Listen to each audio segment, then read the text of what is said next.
Hey yo, call me Sharral. It's your brother Ja. Shh. All praises to Yahweh Akkad.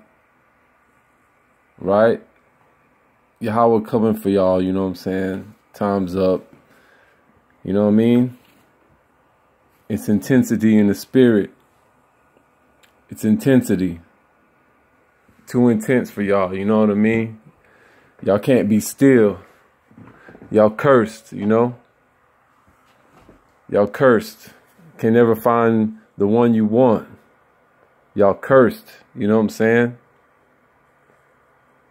Yo, Yahweh is tired of everything, you know what I mean? Everybody's going to praise Yahweh or get sent to that flame and see how you survive. Big ups to Dawad. That fire from within, that chest, you know what I'm saying? Smash you down. Woo, man. Check it out, man. We're going to just bust through some stuff, right? Right? This is what we need to do, right? Psalm 70.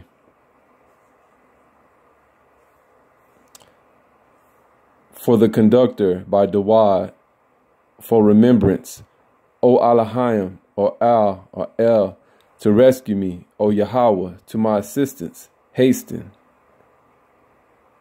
Shame and disgrace by those who seek my soul, repulsed and humiliated by those who desire my harm. Let them be turned back in consequence of their shaming me. Those who say, aha, aha. Let all who seek you rejoice and be glad in you. Be glad in you. You know, who is the you that he's talking about here? Yahweh. Yahweh is the you that he's talking about here. And of course, this is English language. So y'all gonna have to feel this in your spirit, man. Right? And let those who love your salvation always say, may Allahayim be magnified. As for me, I am poor and destitute. O Allahayim, hasten to me. You are my assistance and my deliverance. Yahweh, do not delay. Right? So this is the prayer that we lift up, because we want to see Yahweh act on these wicked motherfuckers. You know what I'm saying? We want to see it. Because sometimes we can't see. Sometimes we can't see Yahweh. Sometimes we just can't see. Right? But, you know, all praises to Yah, because check it. It's good sometimes that he blinds us from certain things, right? Or else it may be too much for us.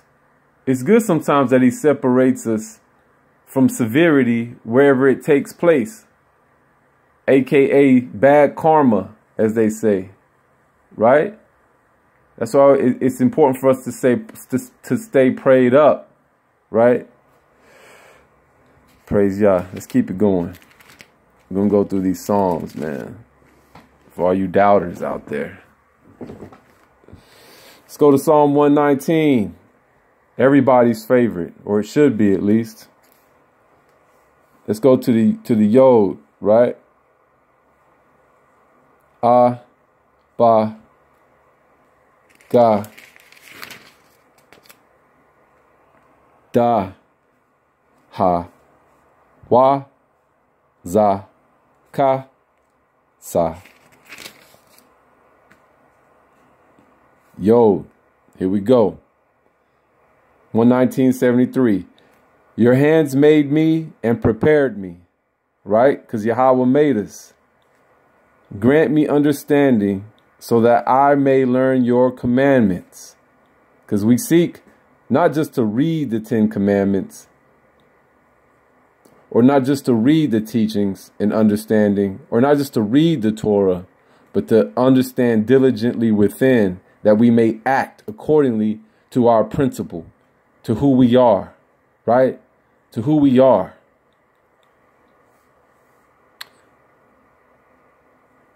Those who revere you shall see me, and they will rejoice, because I hoped in your word. I hoped, whom is called Yahawashah, and big ups to Yahweh again, because where I go, I inform people of who I am. And the ones who hear, they reciprocate. Even people from other nations, I be going places, they be like, Yahawashah, what's up, man? Right? It's a blessing. Anyways, here we go. Those who revere you shall see me, and they will rejoice, because I hoped in your word. I know, Yahweh, that your judgment is righteous, and that you afflicted me in faithfulness. May your kindness comfort me, according to your word to your servant. May your mercies come upon me, so that I may live. For your Torah, your Tarawah, is my preoccupation. Preoccupy yourself with the teachings, to teach and to be taught. This is my preoccupation. May the willful sinners be ashamed, for they have maligned me with lies. That I will discuss your precepts, but I will discuss your precepts. May they return to me, those who fear you and who know your testimonies. May my heart be perfect in your statutes, so that I be not shamed. May your kindness comfort me, according to your dabar, to your servant. May your mercies come upon me, so that I may live. For your Torah is my preoccupation. Preoccupy yourself with the Tarawah. You know what I'm saying? May the willful sinners be ashamed.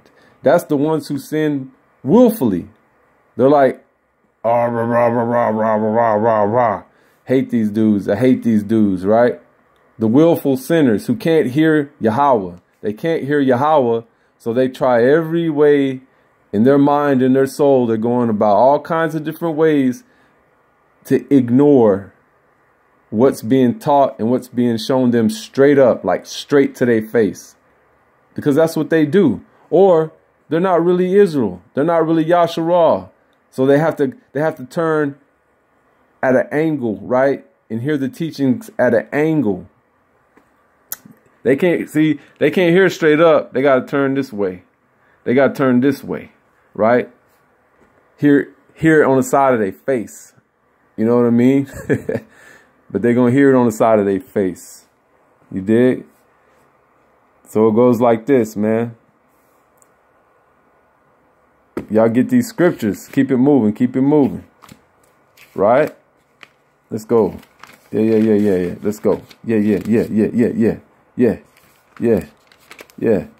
I'm loading up a video right now. Actually, we're going to go more into these oracles. It's a longer lesson. But in the meantime, we're still going to get into these oracles. Right? Let's go. Let's go.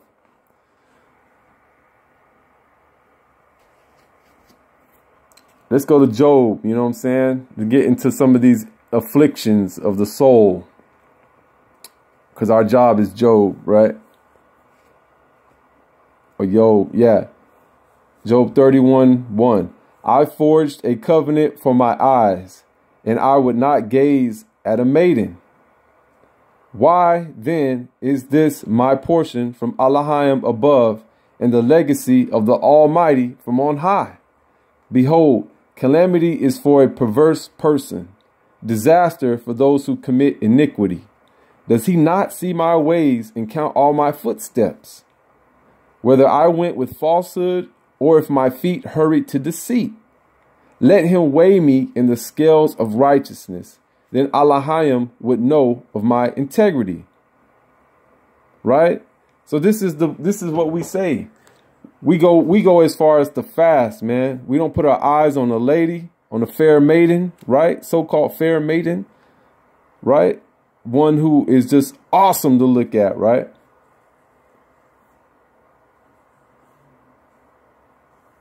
Why then is this my portion from Elohim above and the legacy of the Almighty from on high? So he's like, why is this happening to me? Like we always say, Yah, why is this happening to me, man? Why is this going on? Right?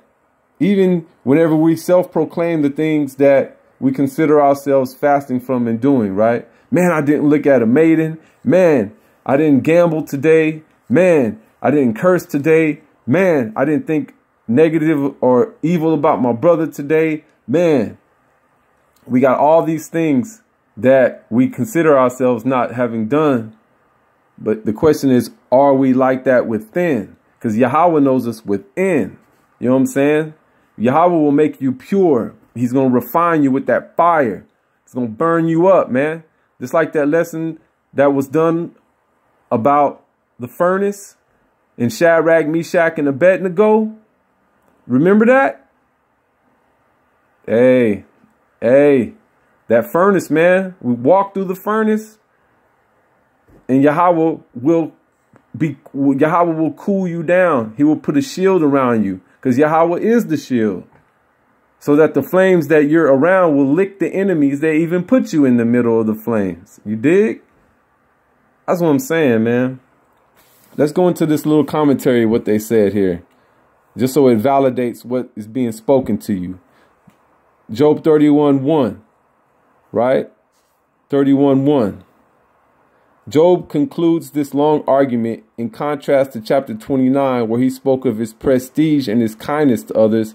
Here he concentrates on his personal piety. I always acted with the utmost propriety and modesty. Although I would have been permitted to marry a maiden, I still avoided immodest gazes. See what I'm saying? Right? Job was even acknowledging that, yo, I had a chance to be with this maiden. You know what I'm saying? And even then, I was still controlling myself. But that's why, man, let's just keep it going, man. Y'all not listening out here. Y'all not there. Y'all not there. I'm not even gonna go over the stuff I highlight, man. That's them real jewels. You know what I'm saying? Woo! Right? All right, let's get back into it then. Let's get back. Okay. All right. Let's keep it moving. We're gonna go back. We're gonna keep it going. Where was that at? Let's keep it going. Oh, okay, here we go. Let's keep it going.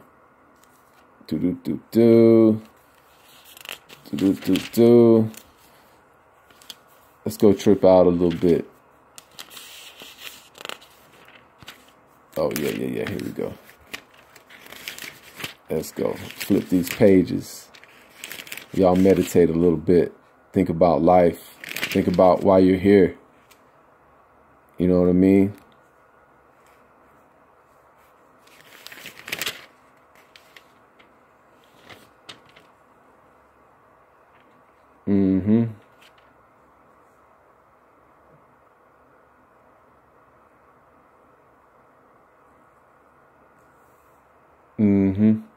Yeah, let's go right here. Let's go to our patriarch, man. Jacob meets Rachel. So we can get something in on that. So Jacob lifted his feet and went toward the land of the Easterners, right? Little short precept, 29.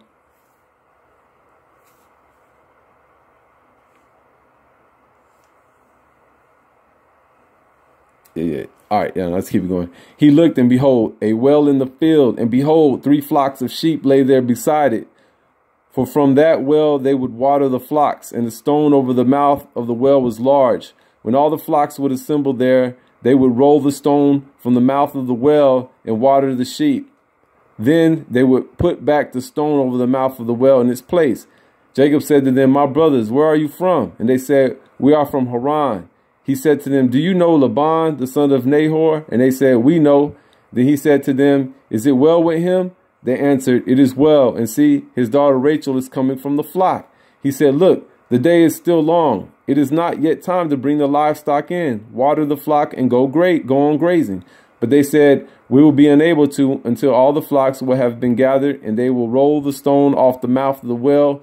We will then water the flock. While he was still speaking with them, Rachel had arrived with her father's flock, for she was a shepherdess. And it was when Jacob saw Rachel, daughter of Laban, his mother's brother, and the flock of Laban, his mother's brother, Jacob came forward and rolled the stone off the mouth of the well and watered the sheep of Laban, his mother's brother. Then Jacob kissed Rachel, and he raised his voice and wept. Jacob told Rachel that he was her father's relative and that he was Rebekah's son. Then she ran and told her father. So Jacob, let's just talk about this initial meeting, right? And how ill it was, right?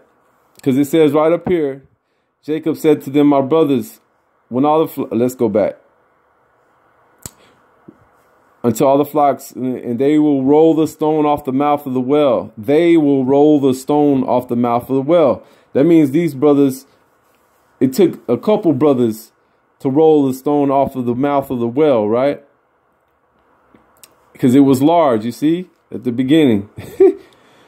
Right? This is what kind of power we hold. And peace to that brother Tretel for going into, you know what I'm saying, how Yahweh fills up Yasharal with power, you know what I'm saying? Lowercase Alahayim, these principalities, right? All the flocks would be assembled. There, they would roll the stone from the mouth of the well and water the sheep. Why? Why? Because the stone over the mouth of the well was large. And that's still a mashal, right? That's a mashal over this well to show you, man, the type of water that we pour forth, the type of stones that we're able to move away, just being who we are, yo, so that well can be uncovered, right?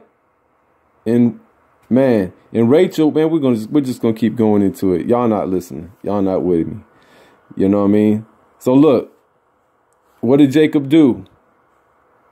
While he was still speaking with them, Rachel had arrived with her father's flock, for she was a shepherdess. So you already know that Jacob was interested in her because he saw that she was a shepherdess. And Jacob was a shepherd, right? Jacob was the illest shepherd, intermixing, you know what I'm saying? Scientifically hybridizing, creating the perfect sheep. You know what I'm saying? Jacob was ill, right? Salak. Yeah, and when Jacob saw Rachel, daughter of Laban, his mother's brother, and the flock of Laban, his mother's brother, Jacob came forward and rolled the stone off the mouth of the well and watered the sheep of Laban, his mother's brother. Right? Jacob, with his own strength, rolled the stone off the well that it took these men to roll off, and watered someone else's sheep. Right? Is that not the love of Yahweh? Then Jacob kissed Rachel, and he raised his voice and wept. Man, she was so beautiful. He loved her so much that he wept. He was like, oh my God, yo, girl, yo, oh man, let me give you a kiss. He kissed her. Probably kissed her hand, probably, you know what I mean? Kissed her cheek, you know what I'm saying? Did the 3 times kiss, you know how we do in the older culture. Maybe even 5 times kiss the side of the cheek, you know what I'm saying? Yup. Then Jacob kissed Rachel, and he raised his voice and wept. Jacob told Rachel that he was her father's relative, that he was Rebekah's son. So she ran and told her father, right? So what's the mathematics behind that, though? Jacob told Rachel that he was her father's relative, that he was Rebekah's son, because he wanted her to know that they were similar, right? That they could get along with each other, that they were that he was of a background of spirituality and inner thought and inner type, that they could get along, right? And she was so excited, she ran back and told her father. It didn't say she walked back or went back. She ran back. You know what I'm saying? All praises to Yahweh, man. Let's get some more. Let's get some more. Hold on. All right. Yeah. So Psalms 81 for the conductor on the Gittis, a Gatas, by Asaph. You know what I'm saying? Asaph, man, big up to Yahweh for Asaph and his fam, right? Many psalms. Sing joyously to Alahayim of our strength. Call out to Elohim of Yaqub. Raise up a song and sing and sound the drum, the sweetheart and the lyre. Blow the shofar at the moon's renewal, at the time appointed for our festive day, right? And big ups, right? We coming upon Yom Kippur, you know what I'm saying? At least remember that in your soul and atone, which Yom Kippur should be all year though, you know what I mean? But praise Yah that designated times for us to recall it to our soul, to our memory, right? And you know,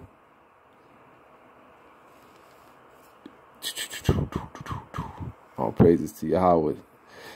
Because it is a decree for Yasharal, a judgment for the Elohim of Yaqub. He appointed it as a testimony for Yahweh.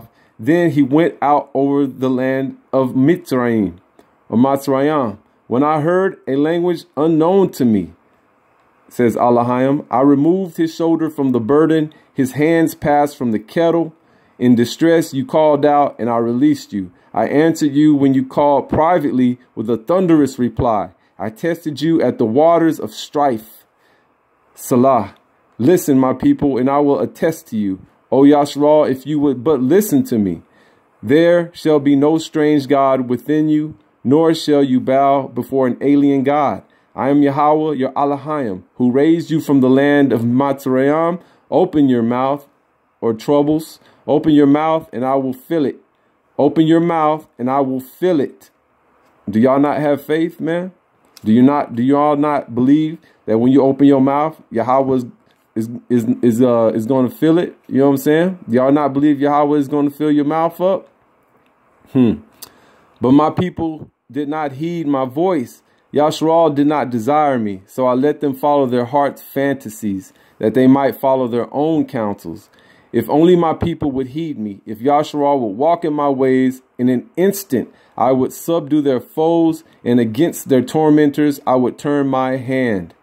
Those who hate Yahweh would lie to him, but their time will be forever, and he would feed him with the cream of the wheat, and from a rock I would sate you with honey. Ooh, man, praise Yah. From the best of the wheat, right? The cream of the crop, cream of the wheat, right? Yashara, you the cream of the wheat. And you the one. That's why we got to get aligned, right? Just like the psalm said before, they got me misaligned. They got me out of line. You see? Yo, we got to get realigned, renewed through the mind. Yahweh, right? And from a hard and rocky place, you will get sweet honey, man. Some of that healing honey. All right. Let's go back up though and peep. Because it is a decree for Yasharal, a judgment for judgment day for the Elohim of Yaqub. He appointed it as a testimony for Yahweh when he went out over the land of Egypt. When I heard a language unknown to me, right? So Elohim said, right? When I heard a language unknown to me.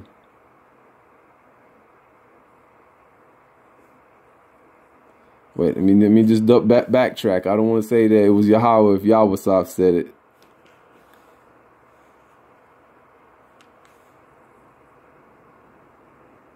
Yeah, when I heard a language unknown to me. So let's peep that. Yasharal went into Egypt, and Egypt was speaking a language that was unknown to Yahweh, right? Because if it was unknown to Yahweh, it was definitely unknown to Yahweh, because Yahweh had the Rawak, right?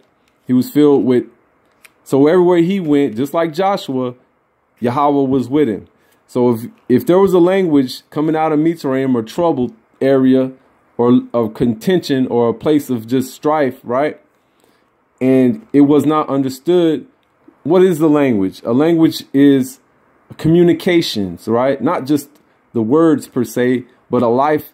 Language reflects a life, right? So if it's the communication coming out of Egypt that's unknown to Yahweh and unknown to Yahweh, then it ain't a good thing, because Yahweh knows all things. So if Yahweh says it ain't known then it means he's not with it. You dig?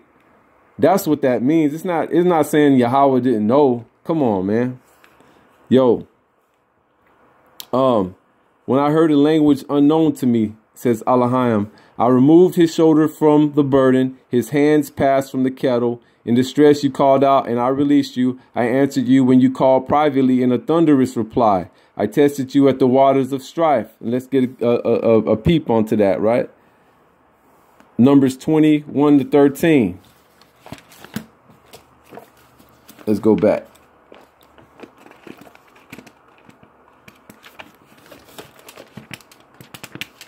Woo! Flipping these pages. Let's get it. Let's get it.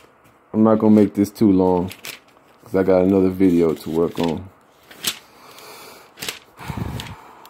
Numbers 21 through 13. Let's hit it. The waters of strife. Right? The children of Yashral, the whole assembly, arrived at the wilderness of Zin, or Zan, in the first month, and the people settled in Kadesh. Miriam died there, and she was buried there. There was no water for the assembly, and they gathered against Moses and Aaron. The people quarreled with Moses and spoke up, saying, can y'all imagine this? People quarreling with Moses after all that Moses showed them? Yo, if only we had perished as our brethren perished before Yahweh. Why have you brought the congregation of Yahweh to this wilderness to die there, when we and our animals? And why did you bring us from Egypt to bring us to this evil place? Not a place of seed or fig or grape or pomegranate, and there is no water to drink. So this is when people look at like Torah nights, they look at us like, man, like we done brought them to a place of furnace, of fire. You know what I'm saying? Like a place that there's just no water. You know what I'm saying? You know why? Because they ain't purified. They don't got that. They still are like Egypt. They don't have Yahweh within them. They don't understand that Yahweh is within them, giving them that freshment, giving that refresh, giving them that cool waters from within, right? Because this is a time during Numbers, Exodus time, so to speak, that they were learning about the external. They were looking at the external strife to learn about the internal ripe. You dig? All right. So it goes like, if only we had perished as our brethren perished before Yahweh. See, now they was wishing they were just dead, but they don't even know what they're asking for, right? Because what happened? They didn't have none of their entertainment. They didn't have none of that, the delights of that Yah showed them. You know what I'm saying? But whenever it came to something dry, they were you know, they was licking their chops, man. They was like, I'm thirsty, I don't have nothing. Moses and Aaron went from the presence of the congregation to the entrance of the tent of meeting and fell on their faces. The glory of Yahweh appeared to them. What did Yahweh say? Yahweh spoke to Moses, saying, take the staff and gather together the assembly, you and Aaron your brother, and speak to the rock before their eyes, that it shall give its waters. You shall bring forth for them water from the rock, and give drink to the assembly and to their animals. Moses took the staff from before Yahweh as he had commanded him. Moses and Aaron gathered the congregation before the rock, and he said to them, listen now, O rebels, shall we bring forth water for you from this rock? Right? Shall those of us who diligently seek Yahweh's presence and meditate to walk in it and to boast in his name and give presence and give right, and to give presence, right? To give presence of Yahweh, right? Shall we bring forth water, right? And give it to you to drink? Because all this complaining and bullshit that we see, right? Because this is the spiritual lesson, man. Bring you up to date. Yahweh is existence, right? We are living stones, right? We should change our names to Livingston. Right. Moses took the staff, right? Listen now, O you rebels. Shall we bring forth water for you from this rock? Then Moses raised his arm and struck the rock with his staff twice. Abundant water came forth in the assembly, and their animals drank. You see what happens? And you see how we get messed up is when we're like, man, that we're part of relativism, right? We want to relate to everybody. We want to be like, okay, I got this knowledge, so let me just share it with everybody without consulting Yahweh first, or without giving praises to Yahweh first for bringing it out. We're going to be like, okay, let me smack this. Let me search myself, right? Let me hit myself up so I can bring forth some knowledge to these people. And Yahweh never told you to do that, right? Because we're living in this time of the sword, man. Yahweh going to tell you to bring that smack down upon these devils and these rebels. You dig? Yeah. So on that, I just want to get, go into a little bit of mashaling. We still got lessons, Torah nights, Torah keepers worldwide, for those we see and those we don't. Man, may Yahweh fill you up with himself. May Yahweh be your filling. May Yahweh be your renewal, your refreshment in the drought. You know what I'm saying? Don't be like the rebel Israelites who are complaining, who Yahweh doesn't allow them to go inside and see the blessings that exist within, right? Don't be like them. Don't be like them. You got to be that Livingston. Change your last name to Livingstone. You know what I'm saying? Be that small pebble that Dawad slings to the forehead of Goliath. You know what I'm saying? That's you, right? Yo, y'all ain't listening though. Y'all not with me. Shalom.